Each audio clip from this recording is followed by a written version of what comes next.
Today's show is sponsored by CaskCartel.com, the largest online premium spirits marketplace. Think of CaskCartel.com as the Amazon of the spirits world because they connect consumers to numerous local licensed retailers that operate with a third-party shipping platform. CaskCartel.com's goal is convenience for you, their customer. If you're searching for hard-to-find products or your everyday drinker, CaskCartel.com wants to help. Follow and engage with CaskCartel.com on Instagram, and you may even receive free samples to taste and review yourself. CaskCartel.com also knows shipping is everyone's number one turnoff. Check out their website regularly for discounts or sign up for their newsletters.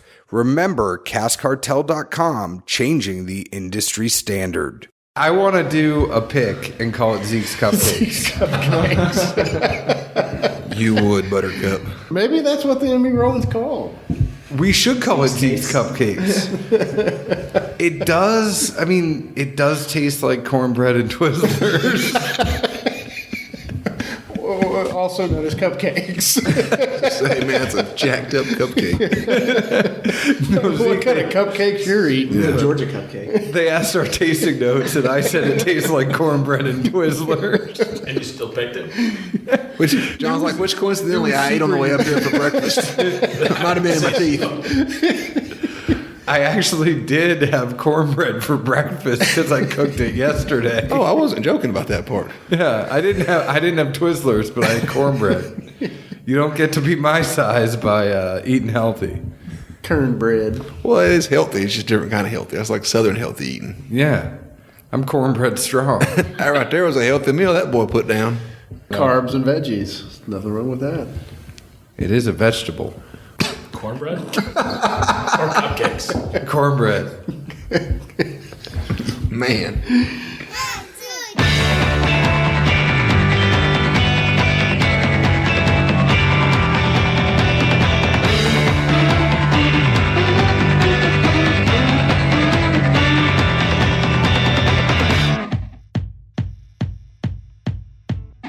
Hello, everyone. My name is John Edwards, and with me is Zeke Baker, and together we make the Dad's Drinking Bourbon. Wherever you are, whatever time it is, thank you for making us a part of your day. Say hello to the folks, Zeke. How y'all doing? How you doing? It is a full house. I feel like Danny Tanner tonight because we have a full house in here. We have our Uncle Jesse and Joey, and that is Seth Brown and Aaron Cave from the Firewater Review. Thank you guys so much. This is our yearly trip where we get to hang out together. So cut it out. Seth is much more of a Joey, and I think Aaron is much more of an Uncle Jesse. He's more the badass that would pick up the guitar and go play with the Beach Boys. And Seth is more of the guy. Which one has the mullet? But thinking back on the earlier episodes, they both had mullets. All of the above. But tell me you could not picture Seth with a Mr. Woodchuck puppet going like, is that table made of what? I'm just amazed you remember that much about Full House, John. You still watching the reruns? What was the dog's name? I don't know. Comet. You know better than I know there was the three sisters or whatever. Yeah. Or four. And that was it. So who's the one who bribed to get the kids into college? That's what I want to know. That was Is that me? No, that was Lori Laughlin. Aunt Becky. Aunt Becky, yeah. Yeah. She got cut out of Fuller House. Yeah, she did. But They made headlines. the problem about that, and I do have to introduce Bill Straub from Four Gate Whiskey. Thank you for joining. Just introduce myself, it's fine. No, it's cool because this is a good conversation. You should join. The thing is that the daughter was this Instagram influencer or YouTube influencer and was making $1 million a year. And her mom was like, I want you to go to college. And she's like, I don't really think I need to go to college. If I go to college, I'm just going to party. And she's like, no, you should go to college anyway. And then bribed to get her into USC, where all she did was party on the what are the guys? They're the deans, but they're the chancellors and she was on their yacht. When the whole thing dropped that Aunt Becky got in trouble, she was on some yacht with the chancellor's daughter. At no point was I ever on a boat or yacht or pontoon of anything related to a chancellor of college. I know. There. I'm on a boat. Wearing your nautical theme Pashmina Afghan. Yeah. I should also mention that we have Jeremy King with us too, who's over there. I feel like he's more of a Stephanie Tanner because we're all talking. If I was like the neighbor girl. You are not Kimmy Gibbler. But you're more of a Stephanie Tanner because we're all sitting here talking and we haven't introduced you yet. And you're like, how rude. But it's always good to have Jeremy here as well. So it is a full crew. Seth and Aaron and Jeremy and I picked a barrel at MB Rollin today. Zeke baked cupcakes instead of going. In his trunk of his car. And Bill, it was funny. I've been talking to Bill for a while, and Bill was like, I actually listened to your guys' show. And I'm like, well, I'm sorry for you. I didn't know you did. I really don't have a life, so. He's like, I'm in the car selling whiskey a lot. I asked Bill, I said, do you mind, these guys are going to come in. Do you care if we get everybody together? And I know everybody trusts the palate of Seth and Aaron and Jeremy, and we know it would be a good time, so we just want to have everybody together. But Bill, I do want to make this focus on you, because we have a show already with Seth and Aaron and Jeremy today, but you started Four Gate Whiskey. This is something you did with a friend in Louisville, and I want to let you tell your story, but you ended up taking 11-year-old whiskey, focused on the finishing on there. So what made you decide to actually start a whiskey company to begin with? It's kind of a long story. I started a blog about 5.5 years ago, modernthirst.com, and I didn't know it at the time. I'd just always been into whiskey since college. I grew up in Louisville, Kentucky, and if you grew up there, there's just bourbon everywhere. I mean, you go to a wedding, and there's going to be Old Forester on the bar, and if there's not, someone asks, where's the bourbon? It's just always been a part of what you do in Louisville when you grow up there. I had a background in writing and a background in whiskey, I guess, from that, and I just kind of put them together and started this blog with a buddy of mine. And it happened to be the right time. It was right at the beginning of the bourbon boom, and our readership grew slowly for about a year, and then after that it exploded. So we're getting about 300,000 views a month, and it was just kind of getting out of hand. People started asking me to do barrel picks for them. It grew from there. We were doing barrel picks, we were doing different blends and things like that, and then I had some national brands ask me to help them launch new labels.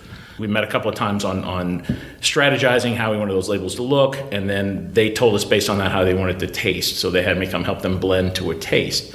And that bugged me because it was always to what they wanted. And every time I gave them advice, it was always like, no, we want to go this direction. And it annoyed me. And I, through a friend of mine, I met Bobby D'Antoni, who's my business partner, and he introduced me to Kelvin Cooperage. And it kind of opened my eyes a little bit. If you've ever been to any of the big cooperages, it's really a factory at a lot of these places. And they bring in 40 barrels at once, and they shoot, gas-powered flames up into them for 30 seconds, and that's how they char them.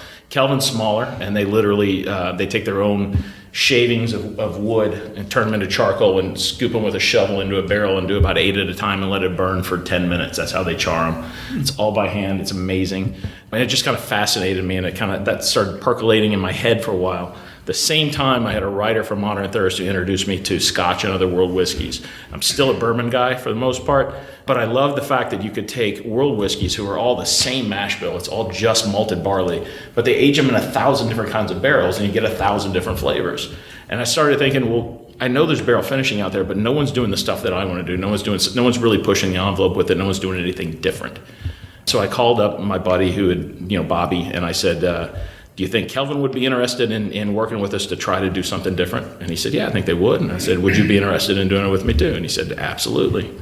So we kind of launched it from there, and it was really quick. We went out and talked to 5 or 6 people to invest with us, and I don't think we really got a no out of it. I mean, in Louisville, hard as it might be to believe, it's kind of popular to invest in bourbon these days. So this all started about a year, maybe 14 months ago, and we've already had 1 batch, and we're getting ready to bottle 2 more batches here in 2 weeks. And I can tell you, not only did we want to have you here, because I kind of feel like you're one of us that grew up, and I think everything you say in your story, I know Zeke's sitting there going like, I like blending. I like doing some of this stuff. And I think it's kind of one of those things that we all secretly wish we could do a little bit more is getting into that blending side of it, getting into the creativity side of it, and actually forming something. And I think you cover something for so long on your own that eventually you probably get that itch to want to go try it. Yeah, at some point, everyone who covers something wishes, if you're a sports writer, you wish you were actually playing the sport, or you think you're the better manager than a manager.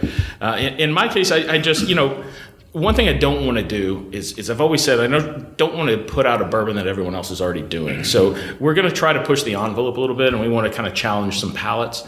The first batch we put out that we have here is we call it the Kelvin collaboration, since we collaborated with Kelvin Cooperage, obviously. The barrels were originally Oloroso sherry barrels in Spain, and then they went down to the Caribbean, and a company aged a batch of rum in them. So they were dual use before we ever got them. We had blended the whiskey before we had those barrels. We brought in a series of 11-year-old barrels, and I picked 3 different blends of about 14 barrels each. And we had a group in Louisville taste them with us and pick the ones we liked. The ones that they picked were our favorites as well. I had blended that one towards kind of a baking spice and spicy, sweet flavor, as opposed to one was oaky and one was really peppery. So not cornbread and Twizzlers? No cornbread and Twizzlers. No Zeke cupcakes on this one. Sorry, man. When you did those blends, were they all same mash bill? Yeah, so those were all the same barrels. We've bought barrels ranging from, at this point, about 3 years old, maybe a little younger than that, up through 12 years old. At the time, 11 years old was our oldest, and when we wanted our first batch to kind of come out of the gate with a bang, so we picked our oldest stuff at the time. They helped us pick, I guess, the kind of spicy, sweet and spicy barrel blend. And then we sat down with Kelvin Cooperage and had them taste it, and we said, we think this is kind of spicy. We think something somewhat sweet would go well with this. And they said, let's go out in the warehouse. I got something you got to check out. And if you ever go to Kelvin Cooperage, if you're into barrels, if you think it's cool, it's like Disneyland for fat old white guys like me. I mean, they have these thousands of barrels out there, and some are wine barrels. And he had these 6 barrels sitting aside, and they were the sherry rum barrels. And he said, I want you to smell these. And when we went to smell them, they smelled like maple syrup. They were just amazing, 59 gallons each. And we said, we'll take all 6 of them. That determined our batch size. So we would have probably had more bottles, but that was all they had of them. So we put them in there and we let them rest for about 90 days. I'm not a fan of over finishing anything. I really don't want a heavy finish. I thought our whiskey was pretty good starting out. The only flaw with it, I thought, was it had a really short finish. I kind of wished it kind of lingered a little bit more. And we knew that doing the rum and sherry was going to give you a mouth coating. And it only took about 90 days. We didn't want to go too far because I still want it to taste like bourbon. I don't want it to taste like sherry or rum with a bourbon hint or something like that. So when it was ready, we pulled it, and then it came out in April this year. We had 1,732 bottles out of batch 1. I know someone in Nashville who probably bought the majority of those 1,700. I need to send them my card, apparently. Yes. Now, moving forward, will you have more than 1,700 in a batch? I know you're working on batch 2 and batch 3 now. Yeah, so we have a couple batches coming out. I'll talk about batch 2. We're going to keep some other ones kind of under wraps for just a little bit, but the second batch is going to have a little over 2,200 bottles, I think. Our plan is to grow it slowly. We're only distributing in Kentucky and Tennessee right now. We're going to open up Indiana probably late next year or early 2021. We never intend to saturate a market. I mean, when you come out at the price point we do, there's only so many buyers that are going to support that. So we don't need 5,000-6,000 bottles floating around Kentucky or Tennessee. It's just, we don't need to sit in there forever. So we would rather have enough for people who want it in each area, and then open up a new area than try to oversaturate one that already has our product in it. So Tennessee's getting more of batch 2. Our distributor down here is Lipman Brothers, and they're pretty excited about our next batch. Couple questions I would have is, I know this batch 1 is $199 for MSRP. Is batch 2 going to be the same MSRP? Yeah, it's the exact same price. It was the same cost to us to produce. When we come to the batch price, we don't come out thinking it's going to be $200. And when we start making the batch, we literally add up our hard costs and put in the standard industry markup profit margin. So there's and we don't have any labor at all. We're not actually taking money out of it yet, my partner and I. So it's literally what it costs us plus small markup. So does that piss off your better halves right now because they're like, oh yeah, you're doing this whiskey thing? According to my wife, it's a hobby. It's not a job in any sort of way, and that's annoying because it's a lot of time. It's a lot of hours. That's something I want to ask too, because even when it comes to Modern Thirst, was that just your whiskey hobby? Yeah, so Modern Thirst, we get income from Modern Thirst. It's we use it more to support that website than we take out of it to live on. Well, no, but I'm just saying, like, was that still considered a hobby? Yeah. I'm not saying you considered it a hobby. I'm asking if. Yeah. We'll go with yes on that. Yeah. I don't want to get you in trouble. Just to protect my marriage, I'll go with yes. I don't want to get you in trouble, but I just want to say the support group meets Thursdays at 7. I know Seth and Aaron and Zeke, and we all can. I keep telling my wife everything in the basement is a hobby. She doesn't believe me, but all those bottles, that's a hobby and an investment. You don't understand. Zeke and I sit around and have microphones. It's not just a hobby. Someday. Professionals. Let's talk about batch 2, because you said you wanted to talk about it a little bit more. Yeah. What's the, and I do want to go back and talk a little bit about tasting notes of batch 1, but tell me a little bit more about batch 2, the years that went into it. Is it still going to be that same finish, or did you change up the finish type on it? It's totally different. So one thing we're going to do is, again, I said we want to kind of challenge palates a little bit. The first batch, the stuff we use is sherry and rum. Now, I've never heard of a dual-use sherry rum barrel being used to finish bourbon, but I've heard of both sherry and rum. So we were pretty confident coming out of the gate that the flavors were going to work. The second batch, we had blended a 5.5-year and 12-year-old Kentucky bourbon. We really liked the flavor of it. And the guys at Kelvin took us out to smell these barrels, and the first thing they said was orange curacao. Now, I hate orange curacao as a finish. I think it overpowers the bourbon. I think it winds up tasting like you're drinking a super sweet cocktail or something like that. And they said, well, hear me out. Then it was used to age gin. And I thought, whoa, yikes. My initial response was yikes. So we went out to the warehouse, and these things were soaking wet. And we poured out, half a gallon out of one of the barrels into a bowl to smell what was in there. And it smelled exactly like orange tang. I don't know if you remember orange tang. Oh, yeah. Which is completely not what I was expecting. It threw me off, and I thought, okay, this has potential. I want to see how this goes. And so we put our whiskey in there, and it took 30 days. And at 30 days, we said, nope, we don't want to go any farther, but it's really good right now. We actually, before we put it in, we bumped up the percentage of 12-year in the blend because it's a little spicier, a little sweeter, and we wanted to offset the kind of sweet and sour, I guess you would say, of the orange tang.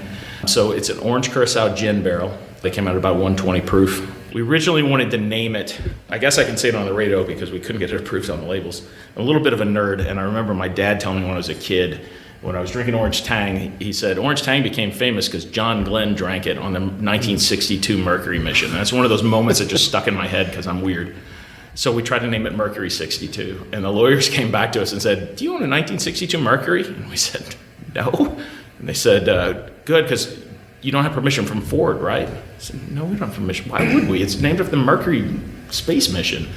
Oh, do you have permission from NASA? I said, all right, screw this. We're changing the name. So we named it Outer Loop Orbit, which Outer Loop is the street on which Kelvin Cooperage is located, and then Orbit pays homage to the Mercury 62 mission. So the lawyers couldn't say no to that. I don't think they knew what the hell we were talking about when we submitted it to them. But they put a bunch of letters in the middle of a bowl and scrambled them. You should have told them Mercury 62 was your porn name. Like Mercury was the street I grew up on, and 62 was the year I first got a dog. Yeah. So the naming thing was a big fiasco, and eventually we just kind of threw something out, and the naming wasn't as cool as I wanted it to be, but I like it in the end, just because we like to pay homage to Kelvin Cooperage. Everything we do, we collaborate with Kelvin. They've been at this for decades. It was founded by a guy in Glasgow, Scotland, and his two sons moved it to the U.S. in the 1990s, I think it was. And they're in Louisville. The building they're in has always been a Cooperage since the 1920s, and they do a wonderful job. It's fantastic stuff. They supply a lot of the new names that you've heard of today, their barrels, and it makes a difference, the barrels they use. And they do both new and used stuff. And they've worked with us so closely. No one knows more what a barrel does to whiskey than the guys at Kelvin Cooperage. So we rely on them for this finishing. I don't need to tell them what type of barrels we want. They tell us for the most part. Not to cut you off, but Zeke and I have been getting into the barrels more and more, and it wasn't necessarily stuff that we did. It wasn't like we sat there and said, oh, we're going to dive in and figure out more what goes on with barrels. But what really happened is we had Dan Gardner from Four Roses came in. Yeah, I know Dan. And everybody knows Dan. Yeah. And everybody knows all you got to do is say, hey, Dan, how was your night? And you got a 2-hour podcast all done for you. But Dan is one of my favorite people in the whole entire world. And the last time we had him on, he was talking about closed staves versus open staves and all that kind of stuff. And then we happened to have Greg Snyder on from Chicken Cock.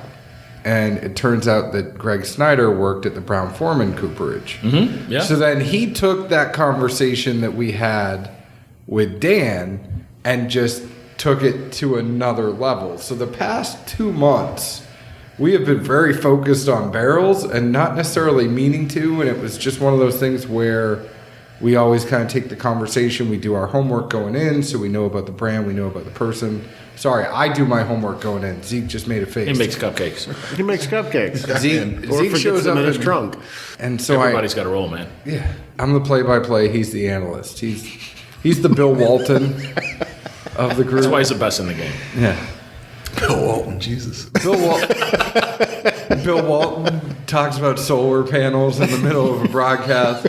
He might still be on LSD during some of them. Nobody really knows. You know, he was the first guy inducted into the Grateful Dead Hall of Fame. Was he really? Does not surprise It doesn't surprise me. But outer loop orbit here, it's kind of the only thing that I know of is, Ardbeg has the Corvekian, which actually they claim got sent up to space, quote unquote. This one actually never made it to orbit. So allegedly. We'd like to claim that, but I don't think it'll go over real well. The lawyers will probably not like that either if we said that. You should call one release like the Watterson Expressway. And then see if anything comes up, like, have you gone to the city of Louisville and you have permission to call it the Watterson Expressway? That could happen. We can make that happen. Yeah. Guys, let's talk about the first batch, because we're going to try the first batch and we're going to try the second batch. And we are a drinking show first and foremost. So who actually had tastes of batch one and wants to talk about it? Let's go guest first. So Aaron looks like he's ready and raring to go. So he always has really, really good tasting notes. So go ahead. Yeah, so I really like the nose on this. There's got a lot of cherry, which I'm guessing comes from the sherry portion of the barrel. Some nice oak. A lot of when he said maple syrup, I had that on my nosing. It's just lots of maple syrup. Good brown sugar, a little bit of leather and pepper, and light cinnamon. It's got a little bit of like light citrus to it as well. On the palate, it's got a great creamy just mouthfeel. A little bit of dark cherry, pepper, got that cinnamon again, nice oak, a little bit of light vanilla, got a hint of molasses and brown sugar, got a little light citrus. The finish is long, nice and spicy, got brown sugar and molasses again. You could definitely, on the finish, I could really pick up the rum notes on it. I really liked it. What about your brother? What'd your brother think about it? Jeremy Cave. Stephanie Tanner. I obviously enjoy high proof, and this kind of fit right in the wheelhouse. First time I sucked it up my nose, I just got like this vanilla frosting like note to it, and then I got a little bit of honeysuckle, slight peppery, and then I wrote down sweet molasses. And then as soon as you started talking about the rum finish, I was like, well, that's where that came from. On my tasting notes, I got a slight vanilla, I got baking spices, I got this. The only thing I can equate it to is red hots. I don't know if it's a cinnamon or something like that, but to me it was like a red hot. It was very, very good mouthfeel. It was like super oily. It was a little dry on the finish, which I like because that makes you just want to go back and get that next sip going. And then it had just a little bit of cinnamon as kind of in the back end of that. Joey. You got it, dude. So I got a lot of cinnamon toast crunch on the nose. Some honey, oak, a little bit of char on it, the cherries, some citrus. Just a great nose. Love the nose on it. Palate was, for me, it was spice forward. Got a lot of the same cinnamon, the black pepper, more of the char from the nose. Really good body on it. Some good viscosity to it. The finish, long. I love a long finish. I love a long finish whiskey. It had some sweetness to it too, though. But it moves to the more of the spice. And just kind of the spiciness of it just kind of helped carry it out. But just the Cinnamon Toast Crunch on the nose, love that. Just keep going back to it. I don't know if y'all seen me, but I just keep pouring it and nosing it more, and nosing it some more. Notice the bottle keeps getting lower and it hasn't moved. Yeah, solid whiskey though. Very nicely done. Dr. Baker. Very similar to what was already tossed out. I think the only thing that was kind of different for me was the nose. It almost kind of reminded me of cider, but less like fresh apples and much more just ripe, dark red fruits, maybe like some apricots or peaches in there or something. And then just picked up a little light corn somewhere way behind it. Palate-wise, I put on it as well-rounded corn, just simply it wasn't young, it wasn't off-putting. I think most of us have had that at some point. At the same time, it wasn't over-oaked. It was just right in the middle where you expect all those flavors to be delivered from that. Picked up the light sherry mid-palate, kind of transitioned and caught that some. And then, as they said as well, it's a very interesting dry finish. As it moves to the dryness, somehow the rum just kind of circles back in there and a sweetness pops up that at least I wasn't expecting by any means. And to me, that at first I'm not huge on just an over dry finish, but once that rum kind of circles back in there and you get a random sweetness, like, oh, well, where'd that afterthought kick in from? And that's pretty much what I had. The best thing about going last is that I could just say I concur. But the one thing I do want to bring up, and I don't want to keep saying the same things that everybody else did, because I did get the spice, I got the sweet, I got the cinnamon. Zeke and I traditionally are not huge wine finish guys. And I think it's because of the dryness that it's just not our jam, and we're always like, if somebody can figure out how to do a good wine finish, we would be in. I think it's the mixture of the rum with this that I'm like, I'm in. You know, and that's typically, it's so hard for me to find a wine. I mean, I remember, I don't want to call out things specifically, but we've had our fair share of wine finished whiskey on this show, and you get to a certain point, you're like, that's just really dry, and it's there's some that get too dry, and it just kind of leaves. It's not even that making your mouth want more. It's like, I don't want more whiskey at this point. I want water. And that's where I get turned off from it. I really liked the finish on this, and Zeke, I don't know if you went through that too. That was the biggest differentiator for me. Was yes, there's great notes throughout it, but I think I was so damn surprised that I found a wine finish one that I really liked. Well, what I picked up on when he was talking earlier was, you specifically said you wanted to make sure it wasn't overly finished in that barrel, and then it didn't get too much of the characteristics from it, just some.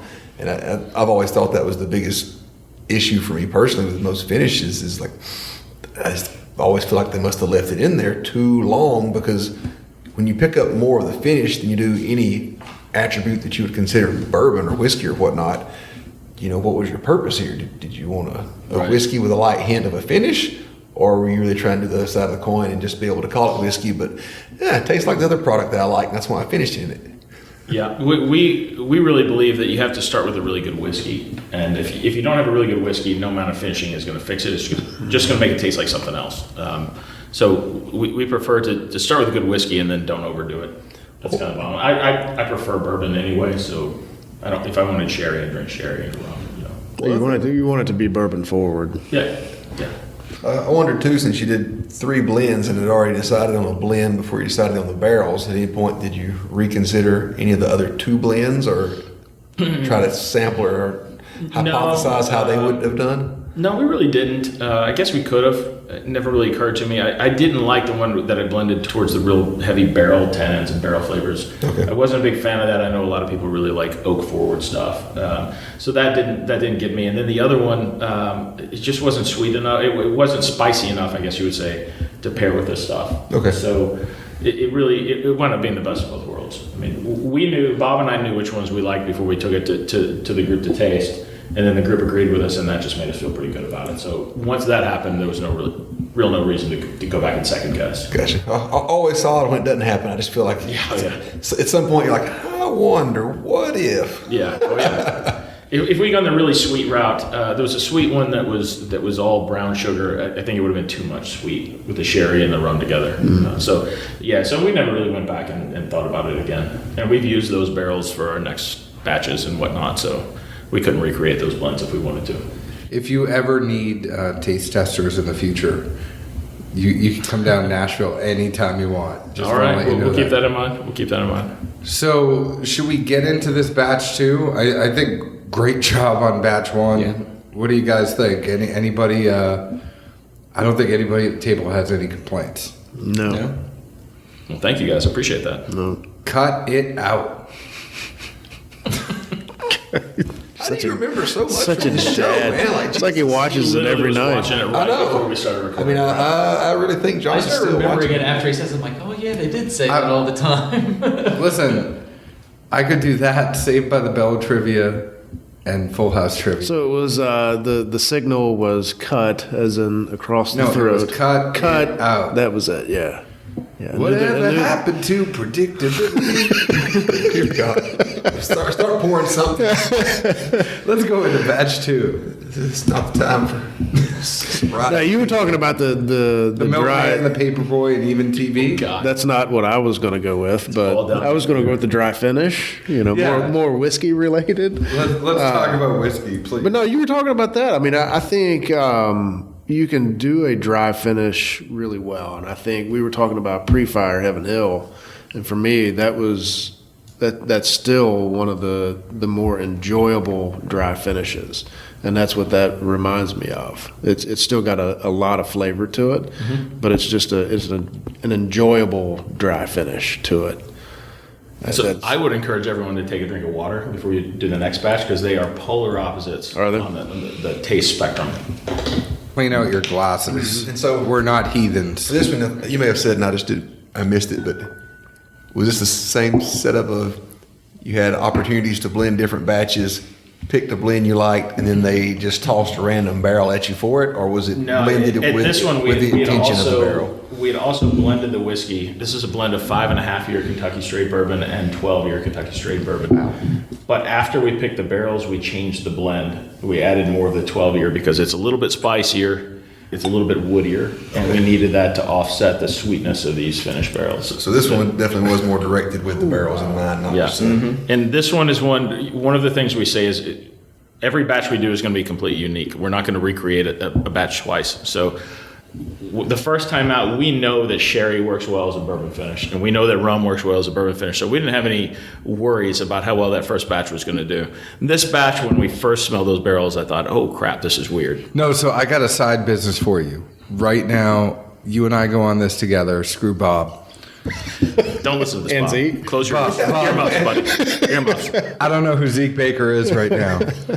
If I could get a freaking beard oil that smelled like this, like, because you know how all the beard oils I know what are you're all, saying, yeah. they're all piney, but it's all fake pine. It is the combination of the gin barrel, because I could tell it's that gin botanical, it's the orange, and then there's a little bit of pine in there from something else. If I could get a friggin' beard oil that smelled like this. Well, you could buy a bottle and just Rub it in have your at beard. it, you know. Yeah, the cops pull you over. I haven't been drinking. It's just my beard oil. He wouldn't just put it on his beard though. Like those moves where you like get a big handful and go from like the head down to Head the to face, it, just yeah. kind of back and forth with it. Yeah. A little bit behind the ears too. It would be like Home Alone, slapping it on the cheeks. You have such a glow to you. What is that?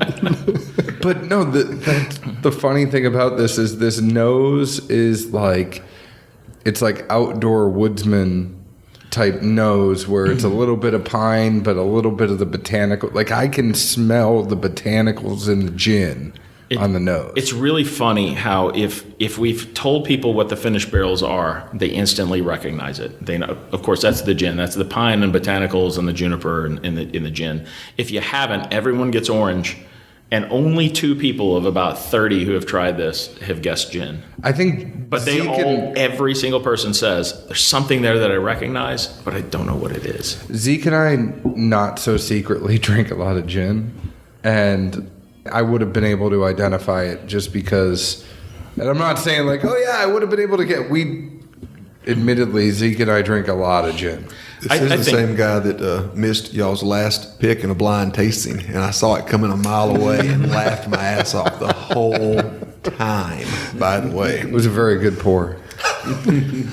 Now, I just want to throw that tidbit in there because I didn't say anything bad against it. No, you do. It's just when you're at the end, like, well, what do you think it is? I'm like, oh, John's going to miss it. You didn't compare us to MGP or anything. But the problem is when you say in a blind, so Bill, when someone gives you a blind, right, and it could have been a pick, and you have the network of picks that goes across all of the United States, and Zeke's like, yeah, you've had this pick before. I'm like, well, shit, I've had a lot of picks before. It's not helping, yeah. It doesn't help. You were setting me up to fail because you wanted to. It was setting you up to fail, but to me, it is so unique that it's hard to miss. It's hard to miss. What was the pick? It was an MB Roland Grandma's Candy Bowl. It was one that they picked at MB Roland last year. It's a very unique. The honey barrels from MB Roland are very unique. Yeah. I mean, y'all's, we had one from Houston Bourbon Society and then one that Prof picked. All very similar of just that unique spectrum of, damn, that's good and it's different than most everything else out there. And like I say, when the light bulb went off and I could see John scratching something, I just kept laughing like, oh man, this is going to end so But it's like butterscotch. It's pure butterscotch. And it's like if your grandma had a bowl of candy, of knockoff Werther's candy, not the real Werther's candy, the knockoff Werther's candy. That's what you get for being a jackass over there. You don't get the full Werther's candy. You get the knockoff. We can't trademark it. She went to Sam's Club and bought like, hi, do y'all have any butterscotch? Like, anyways, we've given people enough time. I've bantered enough where people have notes. Let's just go clockwise. Jeremy Cave, are you done? I am. You got it, dude. So, for the second sample on the nose, I got this like green apple. The best I can say is like a zest, like an orange zest, is kind of what it reminded me of. I got a little lemon zest too, and then obviously we were talking about the pine and the floral notes. And then I picked up a little like cedar note, like just kind of in that pine floral. It just kind of stuck out to me. That was cedar. And then for tasting, it was pretty spicy. We got all those baking spices. We had this like almost like a rye spice to it. I don't know if maybe it's more a high rye mash bill you guys had. The citrus notes come back around. I got some slight floral notes, which kind of goes with the gin. And then I got a slight oak. It wasn't over oaked. It wasn't weak, but it was enough that I could get it there. Mr. Bourbon Cave, you're next. Actually, I really dig this nose. It's just different, very different. But on the nose, got pine, orange peel, a little apricot, vanilla, and clove. It's an amazing nose. I could smell this all day long. Palate, first thing when it hit my tongue, I thought like an orange creamsicle. It's sweet, it's creamy, it's got this great orange flavor with a little bit of lemon zest. Then I got that pine again, rye, some nice pepper, a little bit of sweet corn. And the finish is long, peppery, with a little bit of dryness. It has that rye dryness to it, and then I got a little bit of anise on the finish. Good pour. Mr. Brown. Me? All right. So orange peel, definitely very forward on that. Some pine. I got rosemary. I was picking up some rosemary on it. Just thinking of the whole herbal I don't know. It was a very unique nose, very interesting nose. Like Aaron said, you just keep going back to it. You can't get enough of it. It's one of those that you just want to stick your nose in and just keep it there all day long. I love the palate on it. It's got a good. It's super unique all the way around, all the way through. It's super unique. It's got a good spicy palate to it, long finish, like Aaron said, and I think you nailed it with the what'd you call it? The orange creamsicle. Orange creamsicle. That's probably the best description of it that I could put to it. It's just it's a super unique whiskey, super unique. And it's an orange dreamsicle. Dreamsicle. I like it. And it's like you have kids or something. Yeah. But yeah, no, it's a great whiskey. Compared to batch 1, night and day different. They are polar opposites. 100%. Night Polar and day opposites. different. Seth all of a sudden turned into his delivery was like the sweaty ball girls on Saturday Night Live. He just got very quiet and matter of fact, like Sweaty balls. This is nice. Like he's like, yes, this is nice. And Pete, where can people pick up your balls? It's very chocolatey. It's very That was chocolatey. the focus trying to dissect still. Would you like to try my sweaty balls? Pete, at Season's Yes. Eatings, people get my delicious balls every December. Where can people find your balls? Bill's like, Tennessee.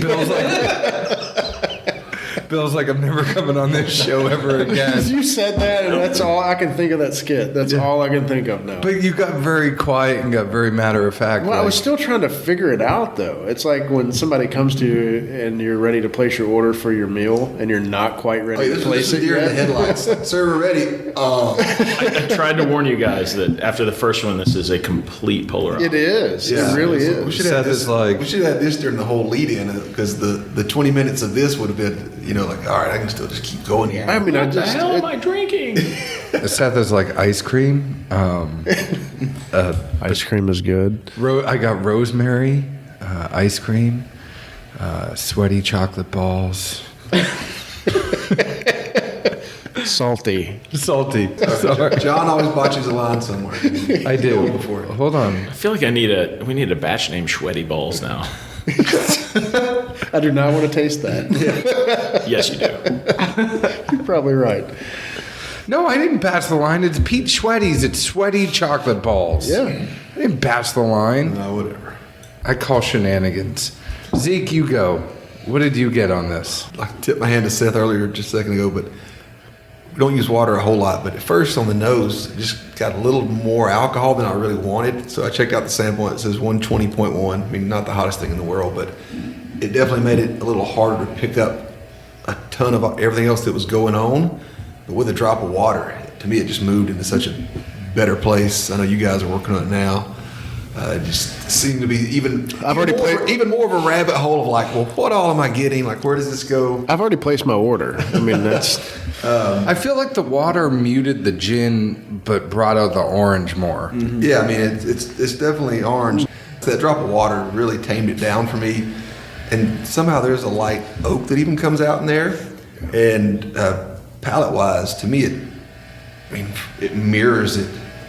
Just a lot going on as you swish it around, depending on where which taste buds you hit. You really pick up something different. To me, it's for folks that have had some other local finished stuff like the Black Bale being the beer finished whiskey. The first time I had it, it was really hard to pinpoint what's going on because at times you get like this whiskey shows up, then you get this dark beer stout thing going on, then some weird blend of it, and it's like what? Where is all this coming from? This isn't what I expect. And literally that's the same feeling here. Granted, I like this one a whole lot better than I like that one. I mean, I could sit here for a while and probably pick up something different every time. But between the botanicals and the whiskey is very subtle in this. I do feel like it's much more botanical, orange, citrus floral forward. Mm-hmm. I would like to see playing around, maybe adding a little more water if that brings the whiskey to life more. But I think this is one of those where, one drop of water, you get a profile. Like 3 drops, you get a different profile.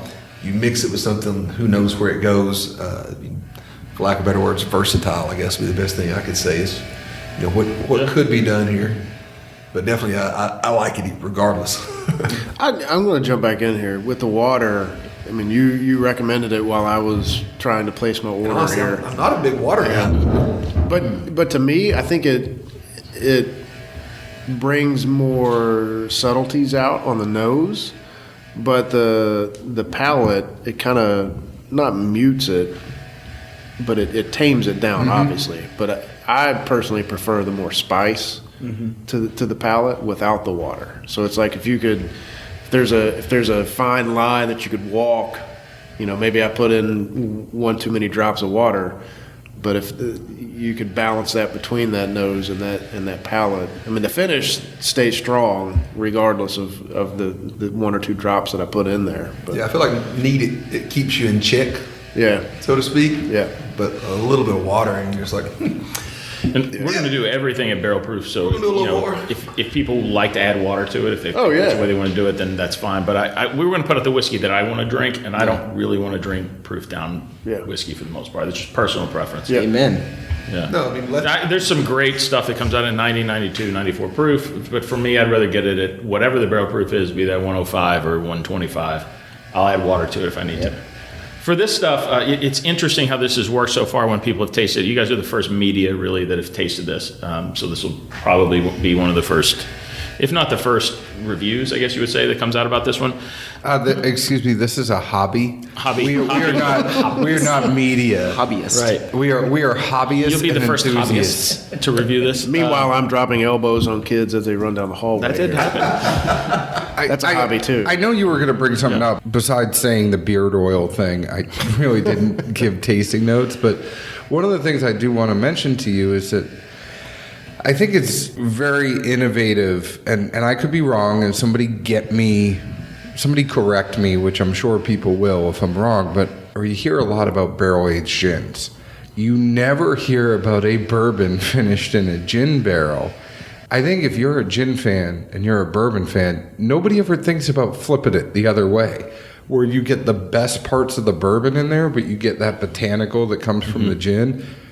One of the good things about Bat and Cleanup is I just have to say what the differentiator is. I don't have to go through all the notes that they did, but I think it is a huge differentiator, the finishes that you are putting on your whiskeys from, batch 1 to batch 2, and I'm super excited where batch 3 goes. But I will be buying multiple bottles of that batch 2 because I think it is so I could sit there and nose it at least for an hour or two. And I'd be fine. And if you wonder what my hobby would be, you'd find me in the media room just going Nosing. This is really good. It's just really, really good. And then the taste, I think it's when you have a nose that's that good. The fear I always have is that you're going to have that first sip and you're going to go, wasn't as good as the nose. Mm-hmm. Trust me, we're not blowing smoke up your ass because there's plenty of people that we say, we like your whiskey, but we don't, and we say it in a nice Just go ahead way. and name names. Who do you hate? No, nobody. Let's talk about that. I hate Zeke. That's the only person I hate. That's just because you hate his cupcakes. No, it's more. It goes deeper. It's a deep-seated hate. Yeah, it's like you ever see the movie Step Brothers? Sure. He touches my drumsticks all the time. Well, I mean, this is a family-friendly show. Let's keep that. Yeah. Did you just touch my drums? Yeah. Let's touch my drumsticks. But anyone can make John insta mad. One of these days I'm going to punch him. But Zeke and I always say it's like you get that nose that's really good, and then you take the sip and you go, it wasn't as good as the nose, or even if it was just different, it was a curveball and it wasn't what you were expecting from the nose. This was, not only was it unique, but it was balanced, and I think it was well-rounded. And I'm like you, I like getting high proof. It's kind of like having data. Mm-hmm. I would rather have more data on the Excel spreadsheet and let me cut it down. Yeah. Than... Can't put it back in once you take it out. That's Exactly. right. It's real hard to take water out of whiskey. Exactly. So I always talk about barbecue. You're not going to add barbecue sauce to a good smoked pork before you taste the actual pork. Right. Yeah. Why would you add sauce to something that you haven't even tasted the flavor of it yet? Really, we had a lot of conversations about that, even with investors who a lot of people want to do that. And the reason you would do it in our standpoint, I can't speak for anyone else, is for money, because, you add 30% of water, you make a lot more money selling that, even if you price it down a little bit, because water costs nothing. Right. From my standpoint, I don't want to make a whiskey that I don't want to buy.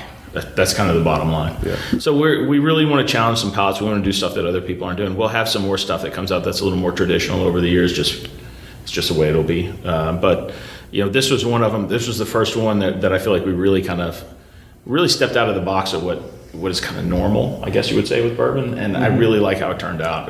It shocked me, I would say, because again, I don't like orange curacao. I just don't. I don't like the flavor of it, and I don't like any of the whiskeys I've had that have been finished. Yeah, there was a recent one that me and John, neither one. Yeah, and I just, it's not my thing. It's a little overpowering. It's a little sweet. In this case, one of the funny things about this is we've had a lot of people try these now. We've probably had, counting our investors and spouses and some folks around Louisville, we've probably had 25 or more people taste this batch too. And then we've had some of our distributor salespeople taste it. And one of the interesting things is if you take the ladies who have tasted it versus we've had them taste our first batch, this second batch, and then we have samples from future batches that we're already tasting. 100%, I think, and there may be one exception, but 100% of the ladies think that that's the best batch. Really? And roughly none of the men do, out of the 4. I think that's just very interesting because the female demographic in bourbon is growing exponentially. Mm-hmm. I don't know why it is. They apparently do tend to love it. I almost wonder too if maybe it's the expectations much different. A guy sees you as, oh yeah, he's got whiskey. I'm going to be tasting some whiskey product he's working on. You go into that nose or that glass with whiskey on your mind, you might even jump back from it like, is this a joke? Like, what's going on here, bud? And do you tell them what the finishes are before some they have and some haven't? I was going to ask because it's universal. It's very universal. And the other thing is that people who aren't into bourbon prefer this over our other stuff. Really? That was the same train of thought I had. Was like, whiskey folks. Like, I think we had a blind tasting, and that's in there, and it's all whiskeys. And you get to that, you're like, all right, what assholes trying to trick me here? Like, what are y'all doing? This isn't a whiskey, So Zeke and I get from listeners a lot of times. Zeke and I get blind, which is where Grandma's Candy Bowl came in, and Zeke cheated and looked at what the. Oh shit, son! You cheated to see what? How else did you know Grandma's Candy Bowl was coming? I tasted it and wrote it on my card. I'm just saying, cheater. Cheaters never win. But listeners will send us a blind, and that's part of the fun of it. But we know there's always ringers. Like Zeke hates Dickel.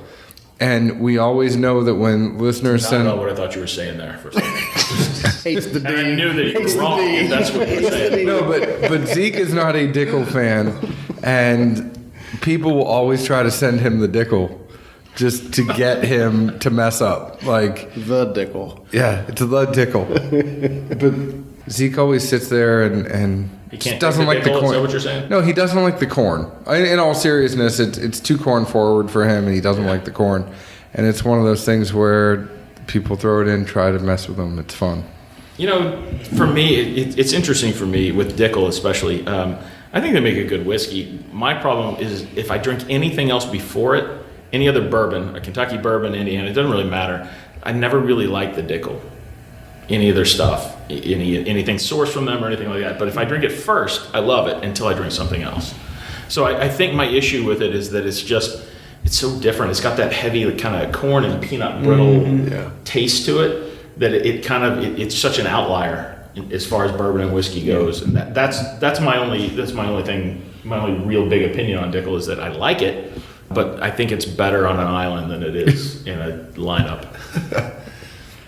Yeah, it could go so many bad ways. But back to the finishing thing. Let's cut that part out. I definitely like the creativeness and the forward thinking because I feel like for the most part, most finished bourbons that have come out are someone that just mimics Scotch. Mm-hmm. And at the same time, you're like, well, why is all the Scotch finished in this, sherry oloroso, whatever? Like, did everybody taste all these different barrels, or ambiguously, how many ever years ago somebody's like, oh, let's just put it in that. Oh, we like it. Well, we'll keep doing it. Then the bourbon people, the Scotch people put theirs in this for finishing. We should put ours in there for finishing. Like, no, you have two completely different products.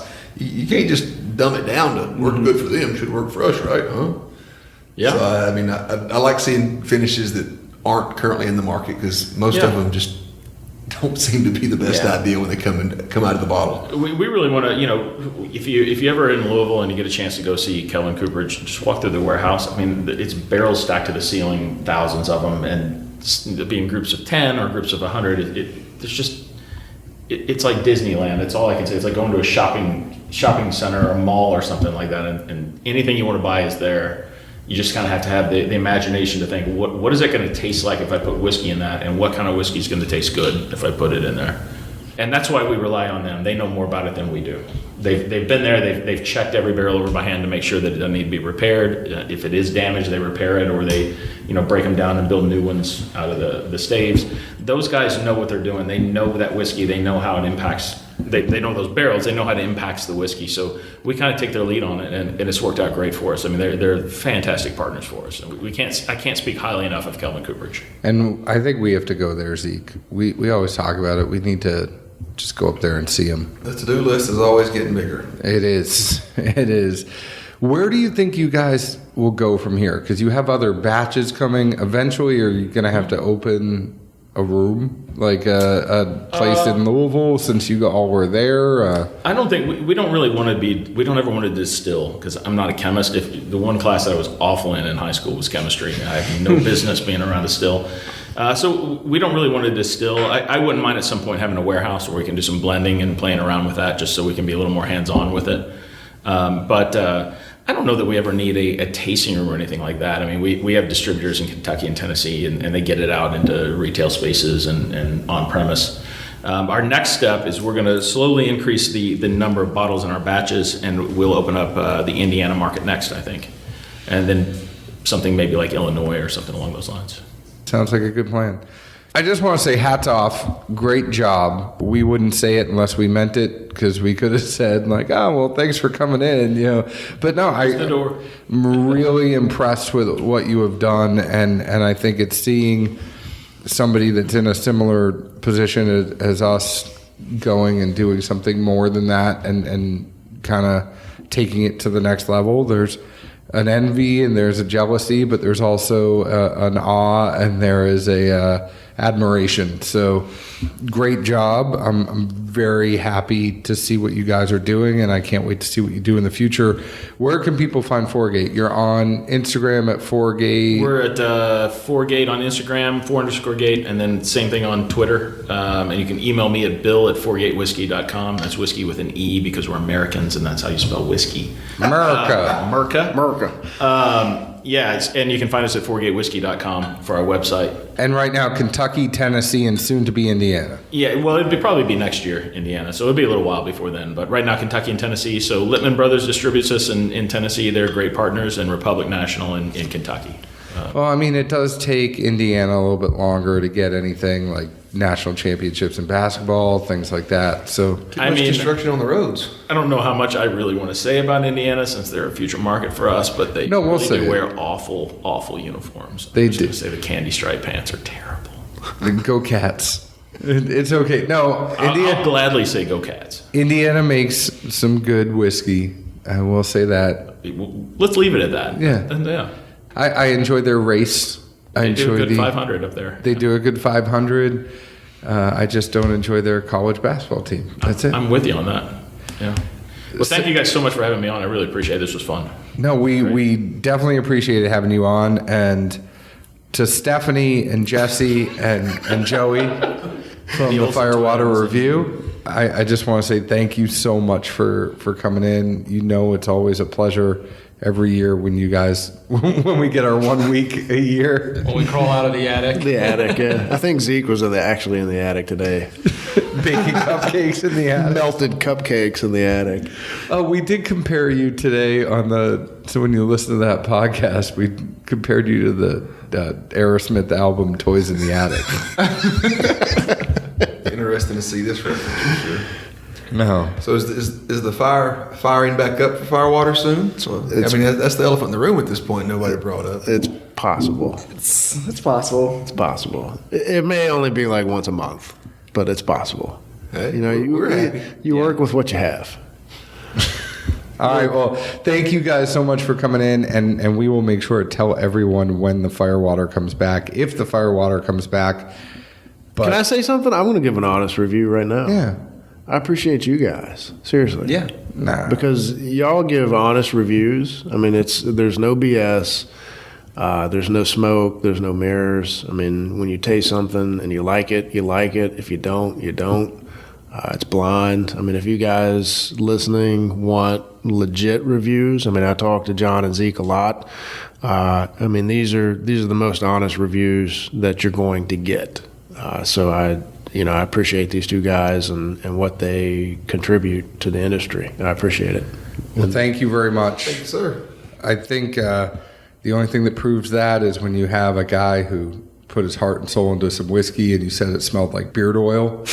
It only proves we are honest to a fault. But I meant beard oil. I'm done. I meant beard oil in a very good way. Pouring it out. Go ahead and find us on Instagram at Dad's Drinking Bourbon, Twitter at Bourbon Dads, Facebook at Dad's Drinking Bourbon. Find us on your favorite podcast app, Apple, Google Play, Stitcher, iHeartRadio, Spotify, whatever it is, we are on it. Please leave us an open and honest review, just like we leave open and honest reviews to all the whiskey we drink. Zeke, where else can the folks find us? Nashville, Tennessee. Cheers. Ciao. See ya. See ya. Later.